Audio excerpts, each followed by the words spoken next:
Bienvenidos al episodio 6 de nuestro podcast Nutriciencia. Hoy vamos a hablar de diabetes, desnutrición y sarcopenia, el coste oculto del control glucémico. Durante años hemos hablado de diabetes casi exclusivamente en términos de glucosa y de riesgo cardiovascular. Sin embargo, cada vez hay más evidencia de que centrarnos solo en el control glucémico puede tener un coste oculto, que es la desnutrición y la pérdida de masa y de función muscular. ¿Nos puedes contar un poco más y profundizar acerca de todo esto, Ana? Claro, la diabetes mellitus es una enfermedad metabólica crónica que va a compartir alteraciones del metabolismo de la glucosa, inflamación crónica de bajo grado y cambios hormonales que afectan al anabolismo muscular. En fases avanzadas y especialmente en pacientes mayores o pluripatológicos, la diabetes puede comportarse como una enfermedad funcionalmente catabólica. El abordaje centrado exclusivamente en el control glucémico no capta el impacto sobre la masa muscular, la fuerza y la funcionalidad. ¿En qué escenarios clínicos se suele dar esta condición? Vamos a revisar distintas características. Por un lado estaría la desnutrición. Según la ESPEN, como sabéis, la desnutrición relacionada con la enfermedad no solo depende del peso corporal y puede coexistir con sobrepeso u obesidad, que es una característica habitual en pacientes con diabetes tipo 2. Además, en el paciente con diabetes se pueden dar restricciones dietéticas innecesarias, pérdida de apetito inducida por fármacos, que comentaremos un poco más adelante, ingresos hospitalarios repetidos por complicaciones sobrevenidas y polifarmacia. Todos estos factores influyen en el estado nutricional y aumenta el riesgo de ingesta insuficiente, incluso, insistimos, en pacientes con IMC aparentemente normal o incluso elevado. Algunos fármacos, además, no solo afectan al apetito, sino que pueden afectar a la masa muscular.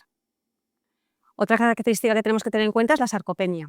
Sabéis que consideramos el eslabón perdido a la sarcopenia, y más en pacientes con diabetes.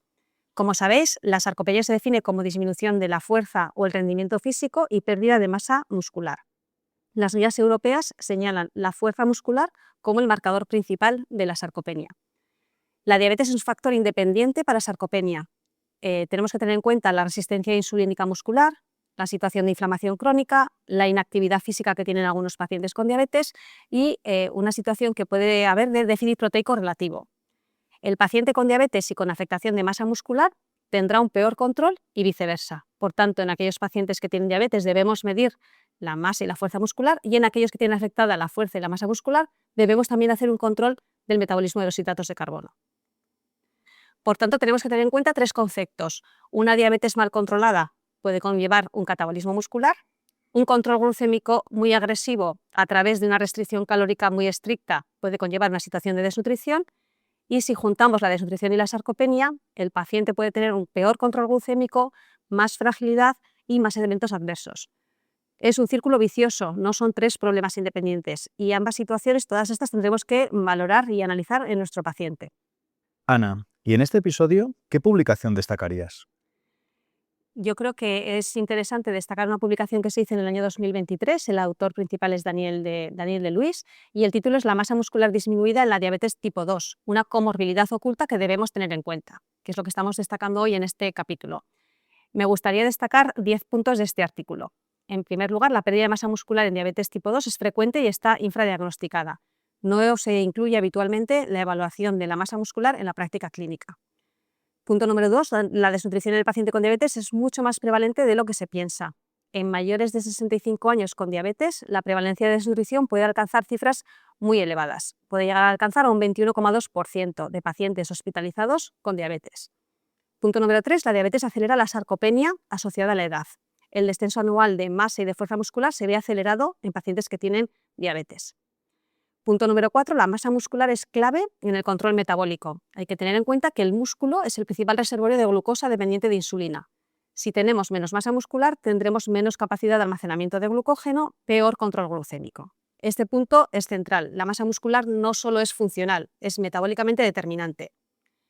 El punto número 5, algunos fármacos para el control de la diabetes pueden impactar negativamente en la masa muscular. Los nuevos tratamientos hipoglucemiantes muy potentes pueden inducir además pérdidas de peso que incluyan pérdida de masa muscular, y esto va a afectar a la situación funcional de los pacientes con diabetes. El punto número 6, el IMC es insuficiente para valorar el estado nutricional en pacientes con diabetes. Existe la paradoja del paciente con obesidad y desnutrición. Por tanto, además, la obesidad sarcopénica está infradiagnosticada porque se sigue usando el IMC como referencia principal.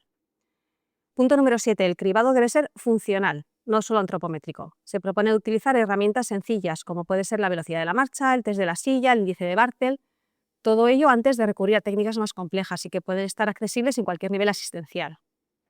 Punto número 8. La fuerza puede deteriorarse más que la masa. Digamos que se va a afectar antes que la masa muscular. La calidad nos importará más que la cantidad. Punto número 9. El tratamiento debe ser multimodal. Tenemos que tener claro que no basta solo el control glucémico. Y se nos indica en este artículo que se requieren ejercicios de fuerza, ejercicios aeróbicos y un aporte proteico suficiente y adecuado de 1,2-1,5 gramos por kilo por día. Y además, en algunas situaciones habrá que considerar alguna suplementación específica. Y punto número 10, como resumen de todo este artículo, es reposicionar el músculo como eje metabólico. Por tanto, debemos integrar diabetes, desnutrición, sarcopenia en un mismo marco clínico y traducirlo a acciones concretas en la consulta. Ana, ¿cómo podríamos mejorar la atención de los pacientes? Si continuamos con lo que nos destaca en el artículo anterior, uno de los puntos fundamentales en el paciente con diabetes es revisar los fármacos que tiene para el control glucémico. Y en esta tabla resumen podemos ver fármacos que son protectores del músculo, como puede ser la insulina, que tiene un efecto anabólico, es una hormona puramente anabólica y estimula la síntesis proteica e inhibe la degradación, y otros fármacos que son claramente malos o pueden afectar a la masa muscular, como son las sulfonilureas y los inhibidores del SGLT2. Pacientes que estén con estos dos fármacos, ojo, porque pueden tener una afectación de la masa muscular, con todo lo que ello conlleva. Entonces tenemos que estar seguros de la indicación de estos fármacos y vigilar de forma más intensiva que no tengan afectación de la masa y de la función muscular. Tendríamos luego dos fármacos con efecto neutro, como pueden ser la metformina y los inhibidores de la EPP4, y en los últimos años, con la irrupción en el mercado farmacéutico de los análogos de receptor de GLP-1, que provocan una pérdida de peso bastante llamativa, se ha generado cierto revuelo por la masa muscular que también se pierde. Se ha visto que esta masa muscular que se está perdiendo es masa muscular infiltrada de tejido adiposo y digamos que con un rendimiento bajo. Por tanto, lo que tenemos que ver en estos pacientes que pueden tener indicación de tratamiento con análogos de receptor de GLP-1, que la masa muscular que están perdiendo no afecte a la función, ¿vale? O sea que digamos que tenemos que tener un tratamiento dirigido a mantener una buena función muscular y una vigilancia, pero los estudios no nos indican que tengan un efecto negativo en la función. Os aportaremos también otra infografía de resumen en donde van a estar en formato semáforo, que es muy intuitivo y muy fácil de entender. En verde estarán los inhibidores de la DPP4, porque entendemos que en estos pacientes, que probablemente son pacientes con más edad, tienen un efecto neutro en peso, sin riesgo de hipoglucemia y también seguro en pacientes que tengan fallo renal. En amarillo hemos situado la metformina y los análogos de receptor de GLP-1. Habrá que tener en cuenta que la metformina está contraindicada en pacientes que tienen un filtrado por debajo de 30 y hay un riesgo de acidosis láctica, y los análogos de receptor de GLP-1 tendremos que tener en cuenta que los efectos secundarios que pueden tener a nivel digestivo pueden afectar la ingesta y puede haber una ingesta insuficiente que también habrá que evaluar, recordando la ingesta proteica adecuada para mantener esa masa muscular, y que también habrá que indicar una práctica de ejercicio físico para mantener esa masa muscular. Y en rojo hemos colocado los inhibidores de SGLT2 porque en estos pacientes puede tener un alto riesgo de cetoacidosis euglucémica y además van a afectar la masa muscular. Entonces este poco sería el primer paso a revisar en los pacientes con diabetes tipo 2 para intentar proteger esta situación de sarcopenia. El segundo paso, revisados ya los fármacos, sería qué vamos a hacer con el tratamiento nutricional. En este sentido, sabéis que tenemos fórmulas específicas, tanto de nutrición enteral como suplementos específicos para pacientes con diabetes. ¿Cuándo tiene sentido prescribir este tipo de fórmulas? Cuando la ingesta es insuficiente, cuando hay pérdida de peso involuntaria, cuando hay sarcopenia o riesgo de ella y en aquellos pacientes que están hospitalizados o institucionalizados. ¿Cuáles son las características más relevantes de estas fórmulas? Como sabéis, tienen un bajo índice glucémico, tienen un perfil lipídico cardiosaludable, suponen un aporte proteico suficiente y adecuado y nos van a mejorar o nos van a favorecer un control de carga glucémica sin eliminar los hidratos de carbono. En relación con este tipo de fórmulas, sí que me gustaría destacar otra publicación que es del ensayo clínico DIACARE, que es un ensayo aleatorizado, doble ciego, cruzado y multicéntrico, en el que se evaluó este tipo de fórmula con aceite de oliva virgen extra específica para pacientes con diabetes y se mostró una mejor respuesta glucémica e insulinémica en pacientes con diabetes tipo 2 en riesgo de desnutrición respecto a una fórmula estándar. Por tanto, tenemos evidencia científica de que este tipo de fórmula mejora el control glucémico, que sin duda es uno de los objetivos en esos pacientes, protegiendo la masa muscular y el estado nutricional. Os vamos a proponer un algoritmo maestro del tratamiento integral del paciente con diabetes hospitalizado. La idea es que el paciente cuando ingresa tenga un cribado de desnutrición. Eso sabéis que desde las sociedades nacionales e internacionales es lo que se propugna que se haga en las primeras 24-48 horas, que se revisen los fármacos. Como hemos dicho, va a haber una población de mayor riesgo, que son las mujeres y los pacientes mayores de 70 años. En el segundo punto estaría la intervención. En relación a esto, os pondremos también las guías de la ESPEN en relación con las dietas hospitalarias para intentar disminuir las restricciones en pacientes con diabetes por el alto riesgo de desnutrición, y en aquellos pacientes que tengan desnutrición también tener en cuenta el síndrome de realimentación.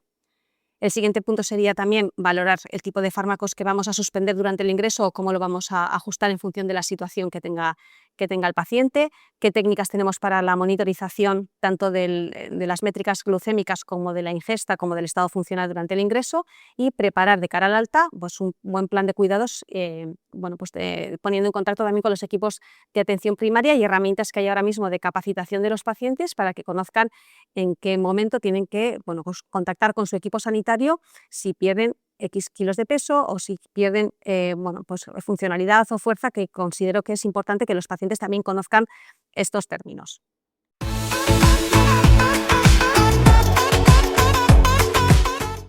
¿Qué nos puedes contar en este episodio en la sección de inteligencia artificial? Pues sin duda en el mundo de la diabetes y sobre todo en el mundo de la diabetes tipo 1 se han desarrollado muchas herramientas que han supuesto un gran aporte para los pacientes. Vamos a revisar con más detalle 4 que creo que son de gran interés. Por un lado estaría el reconocimiento automático de alimentos. ¿Qué ventajas pueden tener estas herramientas? Que permite estimar la ingesta en tiempo real, con menor carga para el paciente. Mejora el registro dietético y puede detectar patrones repetidos que impactan en la glucemia.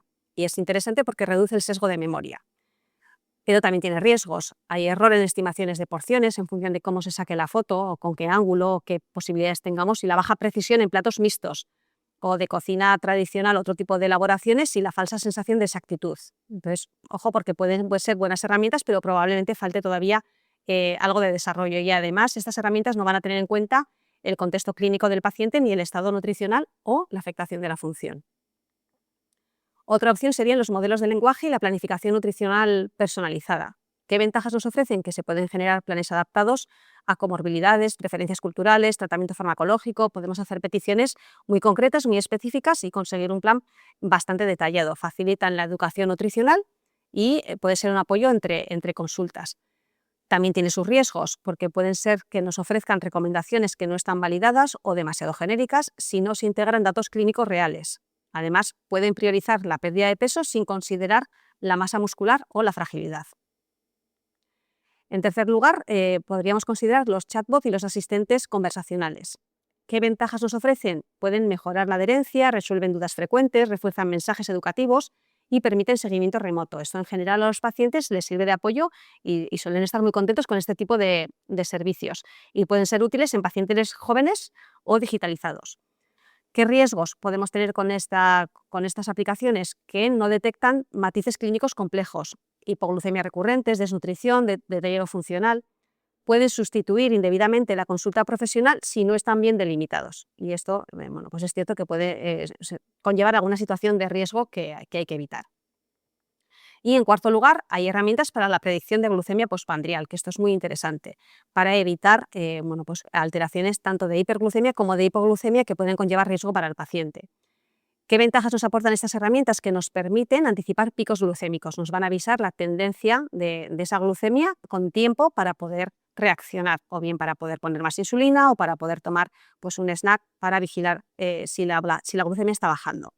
Nos pueden permitir ajustar también la composición de la siguiente comida y personalizar la distribución de hidratos. Son muy útiles estas herramientas en pacientes con diabetes tipo 1 o pacientes con insulina. ¿Qué riesgos tienen estas herramientas? Que se centran también en la glucosa y pueden ignorar la calidad global de la dieta o el aporte proteico, que también es interesante y que también puede influir en esa glucemia postprandial. Además, el exceso de datos puede generar ansiedad en el paciente. A veces tener tanta información por adelantado, pues en vez de tranquilizar, pues hay pacientes que les puede angustiar o generar ansiedad. Y puede haber modelos que estén poco entrenados en mayores frágiles o con multimorbilidad y puedan dar datos erróneos. Os presentamos en esta infografía otras posibilidades que pueden estar en desarrollo o no, que consideramos de interés pues para poder ayudar a los pacientes.